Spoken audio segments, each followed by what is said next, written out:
Հրապարակն անդրադառնալով գազի գնի իջեցմանը գրում է. Ռուսաստանյան թերթի աղբյուրները չեն բացառում, որ Հայաստանի համար գազի գնի իջեցման բոլորովին այլ տարբերակ կկիրառվի, ոչ թե գինը կիջեցվի, այլ ռուսական ռուբլով կվճարվի։ Ռուբլին կայունանում է եւ վերահաշվարկների արդյունքում հայկական կողմը կշահի բոլոր առումներով։ Իդեպ Դմիտրի Մեդվեդևի մեկ օր շուտ հայաստանյան այցը եւս Սերժ Սարգսյան-Պուտին պայմանավորվածության արդյունքում է կայացել։ Վերջին հանդիպմանը Սերժ Սարգսյանը Պուտինին ասել է. «Ձգձգվում է Դմիտրի Անատոլիևիչի այցը»։ Պուտինն արձագանքել է. «Կգա»։ Ու հենց հաջորդ օրը ռուսական կողմը կառավարությունը հաղորդագրություն տարածեց, որ Մեդվեդևը ապրիլի 7-ին կմեկնի Հայաստան։ Տեղեկացնում են հրապարակի աղբյուրները։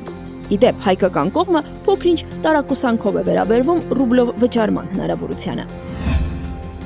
Առավոտի խմբագրականում կարդում ենք. Միթե քաղաքական գործիչ հասկացության մեջ մտնում է լաչառությունը, կոկորտ պատրելը, կարծրատիպային սահմանափակումը ու նացիզմի հասնող ինքնասիրահարվածությունը։ Գուցեև այդպես էր, սակայն կյանքն առաջ է գնում։ Չգիտեմ, թե որքանով է աճում հասարակության գիտակցությունն ու կրթական մակարդակը, բայց մարդիկ, հատկապես երիտասարդ սերունդն ավելի տեղեկացված է դարձել ու պակաս միամիտ։ Ընչազուրկ թոշակառուներին հնարավոր է խապել ծեծված բանաձևերով։ Այստեղ առանձնապես ջանքեր պետք չեն, ատելություն կամ ցասում առաջացնելու համար։ Այդ քաղաքացիներից մի քանիսն այսպես թե այնպես կգնան ազատության հրապարակ։ Եթե դա է խնդիրը, ապա քաղաքական գործիչ հասկացությունը, որին մենք սովորենք, չպիտի որևէ ձևափոխման ենթարկվի։ Բայց քաղաքական ուժերի հավակնությունները կարծես թե այլ են։ Նրանք ուզում են կամ ընտրություններով գալ իշխանության, կամ էլ հեղաշրջում անել եւ գրավել Բաղրամյան 26-ը։ Երկու դեպքում էլ անհրաժեշտ է գիտակից դատողունակ գործունյա մարդկանց խմբեր։ Հանցավոր ռեժիմի մասին նավթալինոտ հայտարարություններով այդ մարդկանց ոտքի չես հանի։ Անհրաժեշտ է չծուլանալ եւ զինվել իրավիճակը շտկելու գործիքներով։ Իդեպ փորձը ցույց է տալիս, որ կուրծք ծեծողների ու կոկորտ պատրողների մեծ մասի համար գործարքի գնալն ավելի հավանական է։